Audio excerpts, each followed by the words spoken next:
Good morning, everybody, and welcome to Tuesday Talk. We're delighted that you were able to join us and get us started here this morning. I'm going to ask Amy Waugh to come up and join me. So, as all of you are aware, Amy has had an opportunity to advance her career and stay within the company. So it's a wonderful thing for Amy. She is going to go and support Sherry Robinson as the Regional Director of Sales and Marketing. So, congratulations. It's bittersweet for us because we have to say not goodbye, just so long to Amy. Amy has a way of tending to come back into our lives. So I think this is probably the third or the fourth. This is only the third time that we've said farewell to Amy, only to have her continue to be in our life, and we are very grateful for that. Amy has had a wonderful contribution to this community over the last 14 years, and it's going to be very difficult to imagine life without her. So congratulations. Thank We're you. so happy for you. We wish you well. And as hard as this is to hear, we actually have found someone to replace Amy who has the potential to be even better than what Amy was. So those are they are big shoes to fill. I will grant you that. But I'd like to introduce to you Perry Goodbar. Perry, come on up. Okay. So we are so excited to have Perry join the organization. He has an exceptional background. He most recently came from Saddlebrook, where he was the Director of Sales and Marketing. He has lots of good hospitality experience, wonderful sales knowledge. He is a cultural fit within our organization, and he is just going to be a tremendous asset to Regency Oaks. We are so pleased to have you on board and to welcome you to the community. And I'm going to let you say a few words. Harry, I'm going to borrow your mic so that he can actually be heard. Okay. Thank you, and good morning, everyone. I'm delighted to be here. I got a lot of expectation to follow in Amy's footsteps. I'll be calling her a lot, I'm sure. What about this? But I'm delighted to be here. As Brant said, my background has really been in the hospitality, hotel, resort environment, and that's providing guest service and all the things that go with a fine hotel stay. I'm very impressed with the community here and what I've seen so far, having represented luxury hotels around the country. If this were a hotel, I know this is home, but if this were a hotel, I would absolutely feel right at home here as well. I think it's a fantastic facility, and I look forward to working alongside and helping us stay busy here. So appreciate everyone's support and very much look forward to working with you. Thank you. Thank you very much. All right, now they have to go back to work. They don't get to sit around here and enjoy the morning. So thank you for coming and spending some time with us. And there's your phone. All right. So next up on the agenda, I wanted to talk about the paint. And so there have been 2 color boards in each lobby, and we've solicited feedback from residents. There originally had been like 10 different color choices, color palettes that we were looking at. And they had some green and some yellow and some gold and some beigey reds and some taupe. And so our committee brought forward the 2 best. And they ended up with a blue version and a gray version. And so for the last week, I've taken resident feedback, and I wanted to, I can share with you what the residents that I've spoken to have shared with me. But before we did that, I just wanted to take a quick show of hands to see what your thoughts were, and then I'll share with you what I know and see if we're in alignment. So, how many have first had the opportunity to see the color boards? Everybody. How many prefer the blue? About half. How many prefer the gray? About half. So, you know, it reminds me of the story when we went to choose the colors over in the south building, and the interior designer had given us 2 color palettes to choose from. There was a blue and a green, and we had someone had the stupid idea, that would be me, that we would put it to a vote, that was the best way to determine the fate of the south building colors. And so we put it out to a vote, and they came back, and the final selection was 151 to 149. And so what we accomplished by putting it to a vote is we annoyed half the residents before we ever got started. So we made the decision right then and there that putting it to a vote is probably not the best thing to do. So we wanted to give you an opportunity for input, but have decided not to put it to a vote. Here is the feedback that I have received. It's been pretty much 50-50. I've had half the residents come up and say, oh, I love the blue, it's fresh, it's vibrant, it really stands out. I have had the other half come up and say, oh no, we need to go with the gray, it's classic, it's traditional, Regency has been Regency Oaks has been gray for 30 years, you need to stick with the gray. The negatives that I've heard is that the blue and the top color, which is sort of a cross, I don't know the exact color, it's a beigey color, doesn't go particularly well with the black roof. I've heard that. And then the negative that I've heard on the gray palette is that it was too dark. So here's, we've sort of simplified it, and here's what we've decided to go with. This is the final color selection, and it's a mega gray on the bottom, and alpaca on the top with a white trim.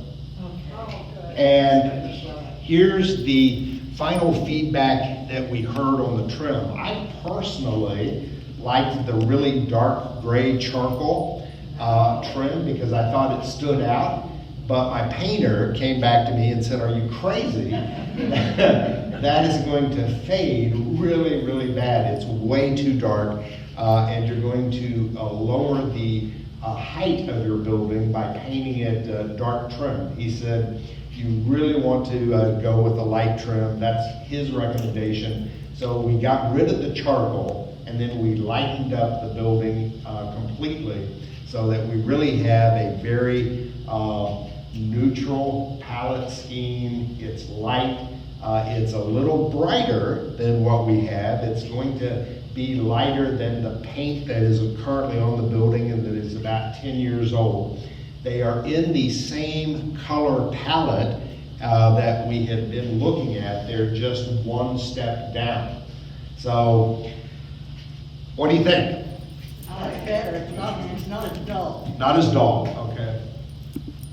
All right, so that is the color, and you probably have seen that they have started. The 2 big lifts ended up showing up yesterday. They're going to be taking care of the wasp. They've started the power washing. There are some gutter repairs that need to be done. All of the lanais and windows are being sealed, and we'll get a new fresh coat of paint on the building and hope that it gets another 9 to 10 years. It's hard to believe that paint's been up there for 9 years. So that's the update on the paint. Couple of follow-up items from last week. The south fountain got completed, so it's now not only working, it's also no longer the leaning tower of the south building. It's nice and stable. The TV beauty shops are working. There doesn't appear to be any issue there. The auto door for the pool is scheduled for the installation on the 28th of August. The new generator in the north building is, can you hear me out? The generator in the north building is scheduled for an install next week, and then the sailcloth over the new kitchen area out on the pool deck is scheduled for the third week of August. So those were the follow-up dates that I committed to last week. I got a note from Champion, which is the company that is building the bus, and we have an assembly date. It's 8/31. So the chassis is done, it's rolled off the assembly line, it's been shipped, and it's now sitting, waiting for the coach to be attached and finished off. And so that's a great sign. It's usually about 10 days to 10 to 14 days after assembly for them to finish it and ship it off. So it looks like we're mid-September, early October for the bus delivery. I wanted to go back and talk about home health. I don't think I was as clear as I could have been last week. So we have severed the relationship with the old Brookdale Home Health Agency, and that means that they are no longer going to be in the office, which was in 108. They will still be on campus, and you will have the opportunity to still use those services. And so Regency Oaks does not restrict who you utilize for your Medicare Part B home services, and Brookdale Home Health Services will still be available to residents. So if you've gotten to know one of their nurses or their therapists, and you're very comfortable with the service they provide, and they provide an excellent service, then you still have the opportunity to continue that relationship. We've severed our corporate relationship with them because we're no longer a part of Brookdale, and it made good sense to do that. We will be bringing in, as we talked about last week, a third-party contractual arrangement. We have not signed a contract at this point, and then the therapy services, the physical therapy services, are going to be picked up by our therapy team over in the health center. So we think it's a good arrangement that will provide a high level of service to our residents, but you do have the right to utilize any home health agency you choose. And I just wanted to go back and make that clear. So even though they don't have a physical presence in the community any longer, you still have the opportunity to utilize their services. You're referring to nurses on call, Yes. is that correct? Yes, great. And they have nurses and they have physical therapists that we have an option. Yes. correct? Thank So- you, and they will have a place on, They will not. oh, okay. So, Thank you. so her question is, am I referring to the Brookdale Home Health System? It's called Nurse on Call, and yes, that's who I'm referring to. And yes, they have all the services. They have occupational, speech, and physical therapy. They also have RNs. You'll be able to utilize any of those services, and although they don't have a physical office on site, they still will be able to provide the services to you. Yes, ma'am. Right now, you say you're not going to use the physical therapy area on the first floor. You're going to use that for resident occupancy. So if people need to have that kind of physical therapy, do they go to the health center for it? So, great question. The question is, we're not going to utilize the therapy gym for PT skilled services. And that is true across the state of Florida right now. Governor DeSantis and the CDC have not released physical gyms.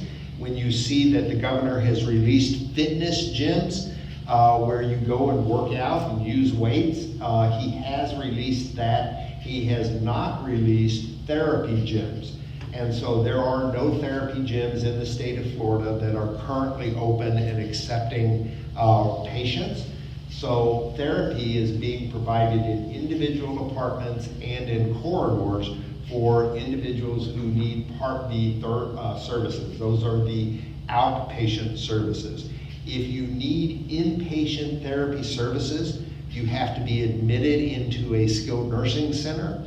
So, for instance, if you fell and broke your hip and they did a hip replacement, you used to have as an option to come home to your apartment and receive therapeutic services. A lot of physicians are not doing that. They're now sending you to skilled nursing so that you can get intensive 5 to 7 days of rehab 2 to 3 times a day and make that transition back to independent living easier for you. So it's a little bit of a change in what CDC and the governor are allowing.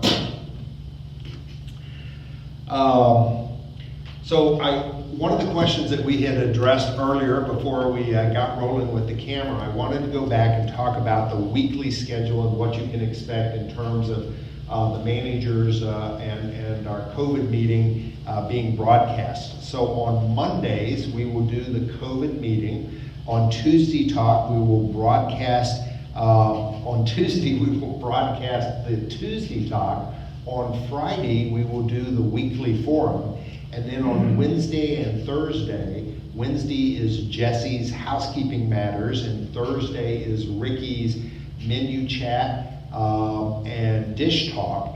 And on Wednesday and Thursday, we will rotate that and broadcast one of those 2 events every week. This week, we're going to start with Jesse. So his broadcast will be available on Wednesday at 1. And then next week, Thursday at 1, we will broadcast Ricky's presentation. Both of those presentations are going to be in the South Grand Lobby. We will not be going back and forth. Our North Lobby does not accommodate crowds of 20 or more safely. So that's why we've elected to do it in the South Grand Lobby so that we can spread out and make sure that we're doing a good social distancing. I wanted to share this. We're getting ready to post this. Last week we talked about the problem we were having with our trash rooms, and this is why. We have some residents who are taking their trash, and it tends to be the higher floor residents, and they're just dropping the trash down without tying it and without sealing it. It's creating a real mess. You take a bag from the 5th floor, you drop it down a chute, it gets velocity, it hits at the bottom, and food goes everywhere. It goes on the walls, it goes on the floor, it goes outside of the cart, particularly if the cart is already pretty full. So we're really trying to promote a good practice here of making sure that you tie or close your bags securely so that it makes it easier for all of us, and we have trash rooms that are not buzzing with flies and food everywhere. It's really messy. So if you can help us in that, we would truly appreciate it. Brad, those posters all posted Did I get on each door. Okay, good. As you go in. Good. Thank you, sir. So bingo was back last night. Anyone go? Hey, yeah. Yay? How'd it go? Good. Good? All right, so I guess, all right, good. Is it back tonight? Are we doing 2 nights or just one? Just one night? Okay, did everyone who wanted to get in, were you able to get in? Yes, some people didn't show up. Some didn't show up? The sign up and some didn't come and stuff. Okay, all right, good. The Wine and Beer Club is returning this week, and so they've broken it down into 2 different nights so that everybody who wants to participate can participate. Tiffany, you want to come up and talk a little bit about our Friday? I get to be in front of the camera. Friday, we do have country night. We have a country singer coming on campus. We hope you've been enjoying our entertainment that we've been having on Friday nights. please feel free to wear your hats, your boots, and come on down and enjoy the evening. We're hoping that you're enjoying the variety of entertainment that we've had on campus. If you have any questions, please feel free to contact me or Ginger regarding Friday night. Thank you. All right, thank you. The one COVID update that I wanted to talk about is tonight, all of you are going to get a 2-page letter from me and then an attachment. And Lauren, if you would go ahead and pass these out. So here's what this is. It's a release, and what it essentially says is, if you get COVID, you aren't going to sue me. And so here's why we're doing this, and I just wanted to take a minute to sort of walk through the exercise and just be really transparent and honest with you. So you probably have seen that some of the estimates is that COVID is going to cost the country in terms of actual financial loss. They're saying somewhere in the neighborhood of $7 trillion. And so when the current president took over, our national debt was about 20 trillion, and it looks like this COVID, both in terms of economic loss and the payout to businesses and individuals who've lost their jobs, and the actual cost of fighting the disease, is probably going to run that national debt up to in excess of $27 trillion. They say that there is another $7 trillion on the back end that is probably going to occur in litigation after this is all said and done. And the thought being that there's no tort protection for this kind of stuff. And so you may or may not know, on the back of every insurance policy sold in America, there is an exclusion for riots, insurrections, plagues, wars, and a host of other events. And so there's no insurance coverage for any of this. And so here is what the letter is essentially going to say. It's saying that as we begin to reopen America, and as we begin to lift the restrictions here at Regency Oaks, and you have more freedoms and can now freely leave the campus and interact with others, and as we get further down our journey, each of us have responsibilities to not only the community, but to the other residents who live here. And I'm in that letter asking you to acknowledge that you understand that with the greater exposure comes a higher level of risk, and that each of you have a part to play in keeping all of us safe. It's important that when you go out, you wear a mask, that you wash your hands thoroughly, that you practice good social distancing, that if you feel ill, you stay in your apartment. If you feel ill, you report it to Leslie or the front desk, that you check your temperature. But you have specific responsibility that I am asking you to acknowledge and play a role in making sure that all of us are safe and that we work together to prevent the spread of this disease. So that's the purpose of the release. Now, I know that the first question, and I know this is going to be the first question, is why in the world would I sign this and surrender all my rights? And there are sort of two answers to that.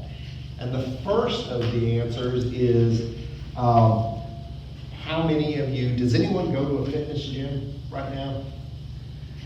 Okay, have they given you a release to sign yet? Because I go in on north. Oh, okay. So if you go out to a fitness gym, you're being now asked to sign a release. If you go out to the hospital, you're going to be asked to sign a release. If you go out to a physician's office, you're going to be asked to sign a release. And so this is, Regency Oaks is not alone in doing this. As you start to venture out, you're going to see signing releases as more and more prevalent, because people are protecting themselves and making sure that through no fault of their own, this is not gross negligence. If someone gets COVID and it's not related to gross negligence, that's not what we're asking you to waive. Your right to go after someone based upon gross negligence. We're asking that as we open up, you understand there's an increased risk. The second thing that is true with these kind of disclaimers, how many of you have ever parked a car down at the Strauss Center or a public parking, and they give you a stub and you turn over the back of the stub, and what does it say? It says, we're not responsible for anything. If your car gets stolen, it's not us. If your radio gets ripped out of your car, it's not us. If your car gets hit, it's not us. And so the serving of the notice, the fact that I have put it in your mailbox, that I've had a discussion with you at Tuesday Talk, that I will talk about it again on Friday at the forum, is the message. Is that I've provided you with notification, and so I don't need an acknowledgement back that you agree. I'm hoping to get an acknowledgement back that you received the message. But the fact that I have delivered the message in and of itself is what is required legally.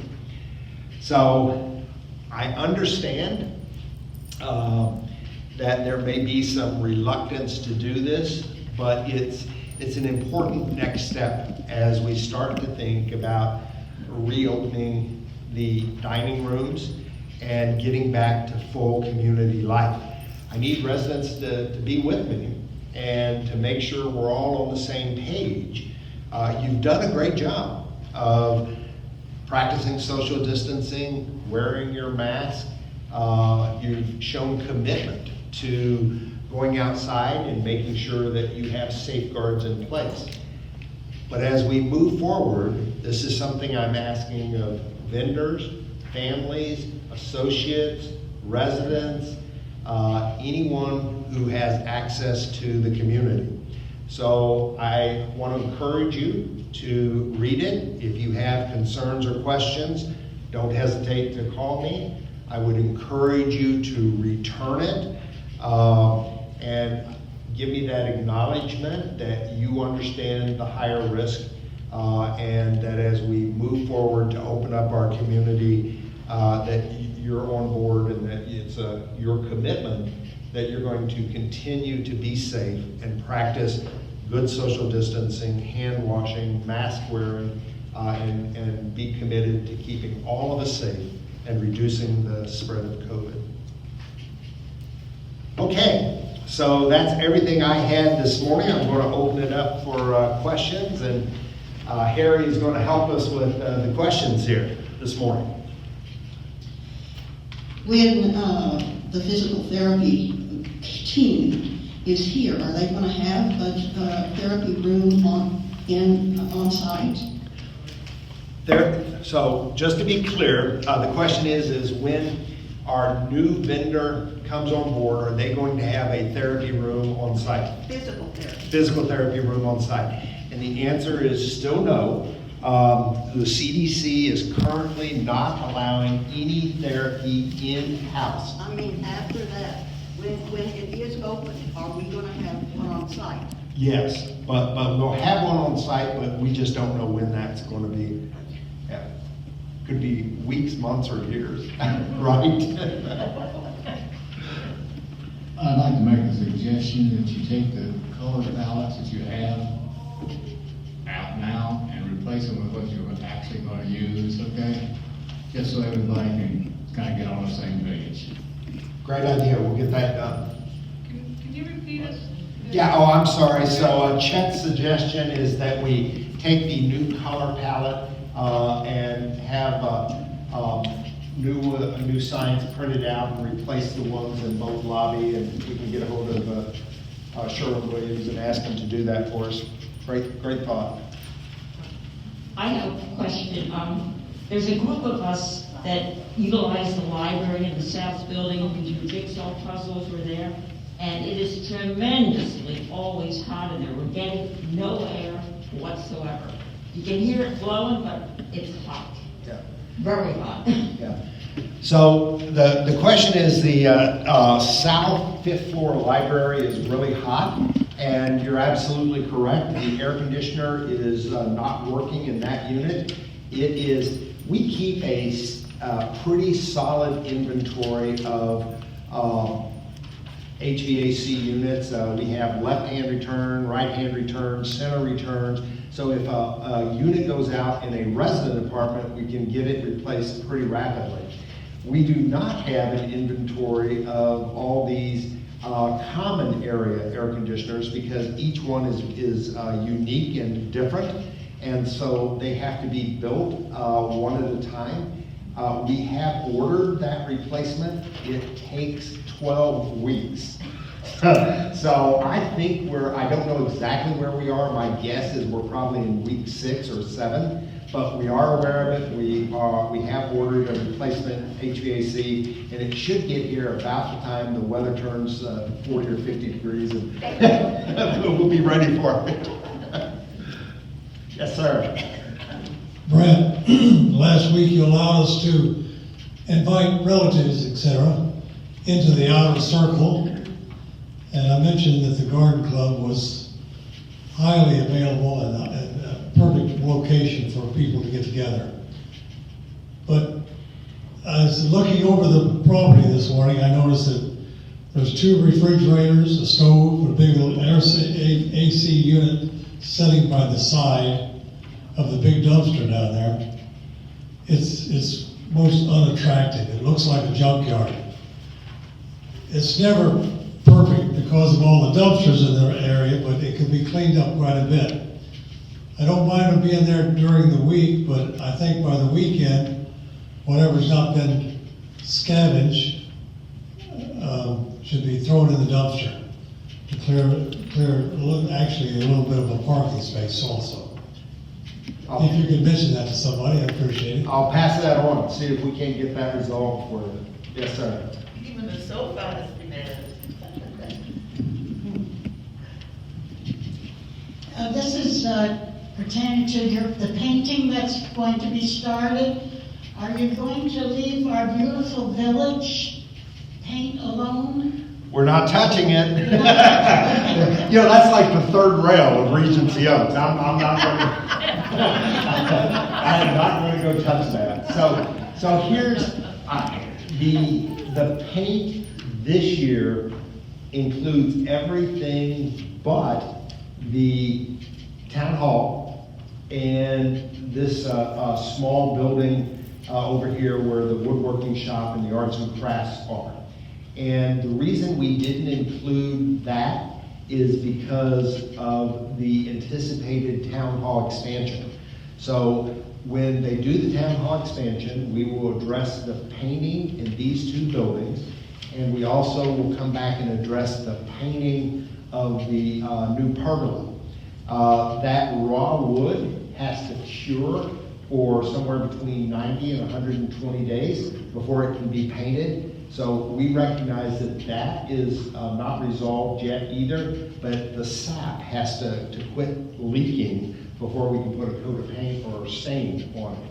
So those are the 2 pieces that are still to be addressed, but we're very sensitive to the fact that everyone really loves the interior side of this area, and we're not going to touch it. We're going to try to preserve it. Could we have an update on the town hall? So update on the town hall is, today is the 4th? What's 4th. On the 5th, the Board of Directors of Health Peak we are on their agenda to vote go or no go. And so we will have some definitive feedback by this time next week. And here's where we are. They've done all the stuff that they need to do in the background. They've run the marketing studies, the feasibility, they've run the statistical analysis of penetration and absorption rates. They've done the permitting, the soil testing, the engineering. They're ready to go. They are shovel ready. And so they've taken the whole package, they've attached a price to it, they've got solid quotes. And so tomorrow, they're taking it to the board of directors for a go, no-go decision. Now, I don't know how that works with Health Peak. That's, way outside my purview. But I do know that it's scheduled for their agenda and that we should get some sort of answer here next week. So I've spent an awful lot of time on the phone with the architects, the engineers, and the design team. And they seem to be moving forward. And I'm not aware of anything that would stop this process, but there's a lot going on, right? So we'll know more soon. Brent, there's roof leaks on the P-wing. There may be others, but I'm not aware, that have been ongoing for a number of years. Has that been addressed? I've never heard anybody say anything about it. So I'm not aware of any leaks on the P-wing roof, so maybe afterwards you can come and give me specifics so that we can address that. What I find happens is when we get a rain, it comes through the ceiling tile. It used to come through in buckets. Now I haven't seen the buckets lately, but the ceiling tiles are replaced, but then as soon as it rains again, it's obviously a leak that's not being covered. Okay. Yeah, come and see me and tell me exactly where that is, and we'll go up and take a look.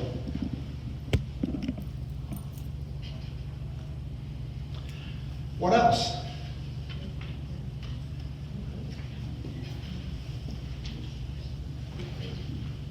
Fran, would it be a good suggestion to be able to use that one of the two new wonderful machines that we bought to clear out germs and whatever, on the apartment of someone who's in the hospital at the present time? Would that be a help to this whole community? I don't think so. So the question is, would it be a good idea to go in with an ultraviolet light and clean or sanitize the apartment of someone who has gone out to the hospital? And so I don't think there's any specific advantage. It's probably higher risk for that individual returning from the hospital and coming into the apartment. They're not going to come back in the apartment and get COVID. They may bring it from the hospital. That's the higher risk. So we absolutely will use these pieces of equipment, but we need to be strategic about how we use it and when we use it. There's one other thing that I will have more to share with you, and Johanna, I'll come right back to you. There's one other thing that I wanted to share with you. We have a conference call this week about the newest technology, and I don't think I wrote it down, but it's bioplasmic. It's another high tech how to control the spread of airborne particulate in your air system. And so that is something that we're doing an exploratory meeting with this week, and I hope to have more to share on that. But it's the early reports are really promising. What schedule do you have in mind? Are you going to do common rooms first and then open it up to apartments to be done? Do you have some sort of Yeah, so this is not a cleansing tool. It's for sanitizing and killing. And so if you have a potential exposure, we're going to do your apartment. But if you have no particular exposure, you have no symptoms, you're not feeling ill, you're not at risk, you haven't been exposed, we're not going to do your apartment. This is not a disinfecting tool. It's a killing tool. It completely sanitizes the apartment. And so we'll use it for every apartment turnover. We'll use it for every skilled nursing bed or assisted living bed that transition. One person goes out, someone new comes in. And if anyone is at risk or has an exposure or is symptomatic or feels like they had a visitor who was exposed, we absolutely will use it for those apartments. In the IL, the most common application will be this. And I'm sure we have some people in this room where it has happened to them.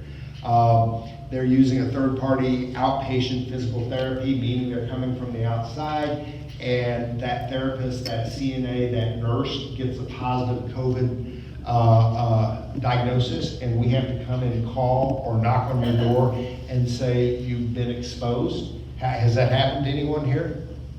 Okay, it's happened 30 or 40 times at Regency Oaks.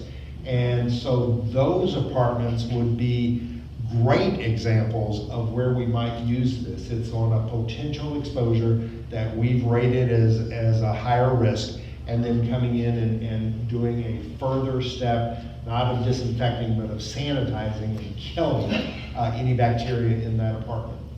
What about dining rooms, the trash room, the kitchen? Pretty useless for large spaces. It's effective in about an 800 square foot space, or if you can break it up into 800 foot spaces, but to use it in a large room like the town hall, it's just not very effective. Because I can start over here and come back 20 minutes later and move it over here, and then come back over here and do it over here, and all that happens is any particulate that's rolling around just moves from one end to the other to get away from the ultraviolet light. So it's more effective in contained, closable spaces than in open spaces. Like the trash room? Probably not. We would probably never use it in a trash room because it's so low risk. So go back, the number one rule about COVID-19 is this is an airborne transmission passed by coughing and sneezing, period. It is not a surface contamination that you have to worry about. But it could kill bugs. Well, it'll kill bugs, but that's we don't want to use this technology to kill bugs. There are other ways to kill bugs that are probably almost as effective and just makes a lot more sense. Over here. I just want to confirm what you said about this signing. If I understand it right, if I get the virus, I will not sue Regency Oaks. Correct. Is that correct? That's correct. And so it doesn't relieve Regency Oaks of gross negligence. Whether you sign or don't sign, Regency Oaks is never going to be relieved of gross negligence. But if, as we reopen this community and people start to go out, whether it's you or others, the risk goes up. So as I start to think about reopening dining rooms, the risk goes up. As you start to think about going back to your church or to worship, the risk goes up. As you think about going back to silver sneakers and getting out into the community, the risk goes up. And that's the message I want you to hear, is it's an acknowledgement that you have a responsibility as well to keep all of us safe. And so that's the purpose of the release from my perspective. Grant, if someone here gets COVID and they go to the hospital, they're not over it, the hospital doesn't want to keep them, do they come back here to their apartment? Do they go to the health center? Do they go elsewhere? So nobody can get out of a hospital who is positive unless you go to 5 COVID centers in the state of Florida that accept, that's all they do. They're COVID designated units. There are 5 of them throughout the state. And there is no one from Pinellas County in a COVID hospital anywhere in the state of Florida. And so, you know, let's talk specifically. There's a lot of rumors going out about a resident in the north building, and without naming any names, let me put all the rumors to rest.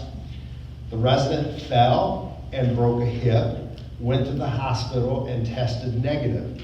Before they could do surgery, she had to get a second test. She tested negative twice within a 24-hour period upon admission to the hospital. So what that tells us is that she was not positive when she left the community. There was no risk or exposure for any residents here at Regency Oaks. The reason they do the 2 COVID tests prior to going into major surgery is they want to make sure that they don't have complications that they're unaware of, so that they can deal with that during the surgery. She tested negative twice before she underwent surgery. 5 days later, as they were thinking about a discharge plan and how to get her back to skilled nursing, because remember I mentioned that therapy in IL is no longer an option post hip replacement. So they tested her again 5 days later, and she tested positive. Here's the problem with a positive test. 30% of all positive tests are what they call false negatives. They tested her 24 hours later, standard protocol, and she tested negative again. So she had 4 tests in 5 days, and 3 of the tests came back negative. There is not a positive 100% certain way to say you had a false positive, but that's what happened. And so that individual is now cleared. She's tested negative, will be coming back to the skilled nursing for post-acute stay. Her apartment, we don't have to worry about, because she had 2 negative tests after she left the community, which means we had no risk of exposure here at Regency Oaks. And so that's the kind of contact tracing that we do on every individual who comes and goes into an acute care setting where that risk is substantially higher. That makes sense? Now, one other thing, there's one other piece of the rumor that I have no idea where this one came from, but supposedly her grandson has COVID too, and he's the one that's in and out of the hospital. That's partially true. It's the grandson who has it, but he doesn't live in state. It's the son who comes in and out frequently, and he's fine. So again, there was, is it the son-in-law who comes in frequently? I don't know. That's his son-in-law. The daughter who's dead, his granddaughter in So- Wisconsin, that is her primary Right. caretaker. Right, so no one has been in the building with a positive exposure. It's all rumors. Fake news. Fake news. In the spirit of Eleanor and what she said, I want to be sure I understand. The person who tested positive for COVID, she tests negative before she comes out of the hospital and into our facility. Twice. Yeah, 2 negative. 2 negatives. No positive is going to come into the facility. Right. There you go. Yeah. Yeah, no positive staff member, no positive resident, no positive vendor. If you're positive, you don't get into the community. All right, well, thank you very much. I really appreciate you showing up. Hope it was informative, and we look forward to seeing you again next Tuesday.